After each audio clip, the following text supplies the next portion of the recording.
Hello viewers, ఇప్పుడు మనము అప్రకటిత emergency అంటే ఏంటో దాని గురించి కొంచెం తెలుసుకుందాం. మనము 49 సంవత్సరాల క్రితం ఎమర్జెన్సీని చూసాము. ప్రజల తీర్పు ప్రభుత్వాలను ఏ విధంగా మార్చింది, అప్పుడు జనతా పార్టీ గవర్నమెంట్ ఏ విధంగా వచ్చిందనే విషయాలు మనకందరికి కూడా తెలుసు. జూన్ 25th రోజు ఎమర్జెన్సీ కాబట్టి 49 ఇయర్స్ కంప్లీట్ అయ్యి 50th ఇయర్కి వస్తుంది. సో ఇప్పుడు ఉన్న ప్రస్తుత రాజకీయ పరిస్థితి ఏ విధంగా ఉంది అని మనం అనుకుంటే, ప్రస్తుతం రాష్ట్రంలో మరియు యూనియన్లో అప్రకటిత ఎమర్జెన్సీని మనం చూస్తున్నాం. మనము మన రాజ్యాంగాన్ని కూడా గౌరవించాల్సిన అవసరము ఉంది. కేంద్ర ప్రభుత్వము ఇతర పార్టీల అనుబంధంపై రాష్ట్రాలను విభజించకుండా ఉండాలా, మరియు సత్సంబంధాలు ఏవైతే ఉన్నాయో సత్సంబంధాలు కార్డియల్ రిలేషన్షిప్ కొనసాగించాల్సినటువంటి అవసరం చాలా ఉంది. తర్వాత అందరికీ గుడ్ గవర్నెన్స్, దాన్ని మనం సుపరిపాలన అంటాం. సుపరిపాలన అందించేటటువంటిది చాలా ముఖ్యమైనటువంటి అంశం. కేంద్ర ప్రభుత్వము రాష్ట్ర ప్రభుత్వములతో స్నేహపూర్వక మరియు నిర్మాణాత్మక సంబంధాలు కలిగి ఉండాలి. దీంట్లో కూడా ఎవరు కూడా విభేదించారు. ఇది జరగాల్సింది ప్రక్రియ కాబట్టి ఈ విధంగానే జరగాలి. కానీ ఇటీవల ఎన్నికలలో నియంతృత్వ పాలన ఉన్న రాష్ట్రాలకు ఓటర్లు ఏం చేశారు, మంచి గుణపాఠాన్ని అందించారు. ప్రభుత్వాలను కూడా మార్చడం జరిగింది. ఇది ఎవరైతే పొలిటికల్ పార్టీస్ ఉన్నారో ఆ నియంతృత్వ పాలన అనేది ఎల్లకాలము నిలవదు అనేది వాళ్ళు తెలుసుకొని దీని ద్వారా ఒక గుణపాఠాన్ని నేర్చుకోవాల్సినటువంటి అవసరం ఎంతైనా ఉంది.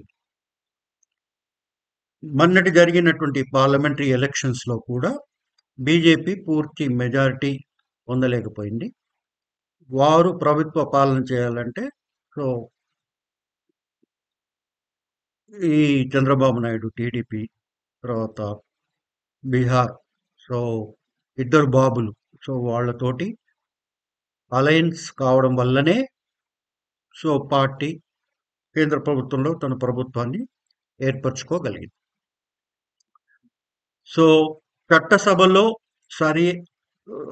చట్టసభల్లో మనం బలమైనటువంటి సమర్థవంతమైనటువంటి ప్రతిపక్షం ఉండాల. ఇప్పుడు బలమైన ప్రతిపక్షాన్ని మనం చూస్తున్నాము. ఈ ప్రతిపక్షాన్ని పాలక పక్షం గౌరవించాలి. వాళ్ళ అభిప్రాయాలను తీసుకోవాల్సినటువంటి అవసరం చాలా ఉంది.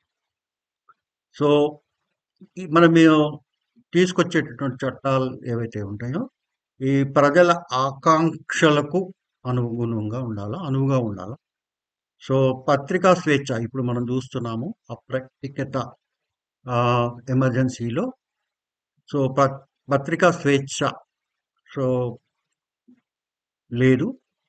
మనము పత్రికా స్వేచ్ఛను గౌరవించాల్సినటువంటి అవసరం ఉంది. తర్వాత పౌరుల హక్కులను, వాళ్ళు ఉండేటటువంటి హక్కులను కూడా, పౌరుల హక్కులను కూడా వాళ్ళని కూడా గౌరవించేటటువంటి విషయము చాలా ముఖ్యమైనది. రాజకీయ పార్టీలు తమ తమ నియోజకవర్గంలో స్థానాల్లో గెలిచిన తర్వాత మనం చూస్తున్నాము. ఇతర వేరే పార్టీల్లో వాళ్ళు వెళ్ళిపోవడము, ఎన్నుకోబడినటువంటి ప్రజలు వాళ్ళని ఆశ్చర్యానికి గురి చేస్తుంది. ఇది ఒక మంచి పద్ధతి కాదు. It's not a good trend. వారు ఓటర్ల ఆకాంక్షలను గౌరవించాలి. పార్టీ ఫిరాయింపులు ఏదైతే ఉన్నాయో అవి మారకుండా గట్టి చట్టాన్ని తీసుకురావాల్సినటువంటి అవసరం ఉంది. అసెంబ్లీ, పార్లమెంటు మరియు రాజ్యసభలో ఉభయ సభల్లో కూడా బలమైన ప్రభావవంతమైన ప్రతిపక్షము ఉన్నట్లయితే రాజ్యాంగాన్ని సమర్థించడానికి ఇది మంచి బలమైనటువంటి దిక్సూచి. కాబట్టి ఖచ్చితంగా బలమైన ప్రతిపక్షం ఉండాలి. పాలకపక్షము ప్రతిపక్షాన్ని గౌరవించాలి. వాళ్ళ అభిప్రాయాలు కూడా మనల్లో తీసుకొని ప్రజా క్షేమం కోసం, ప్రజల ఆకాంక్షలకు అనుగుణంగా చట్టాలను ఏర్పరచాలా. ఎప్పుడైతే బలమైన ప్రతిపక్షం ఉంటుందో సో ఖచ్చితంగా మంచి జరుగుతుంది ప్రభుత్వానికి, ప్రజలకు కూడా బాగా మంచి జరుగుతుందని. కాబట్టి అప్రతిక ఎమర్జెన్సీ అనేది ఏదైతే ఉందో సో అది ఎల్లకాలం కూడా నిలవదు. ప్రజలు మళ్ళీ తమ ఓటు హక్కు ద్వారా వాళ్ళు ఈ పొలిటికల్ పార్టీస్కు వాళ్ళకు చెక్ పెడతారు. Thank you very much.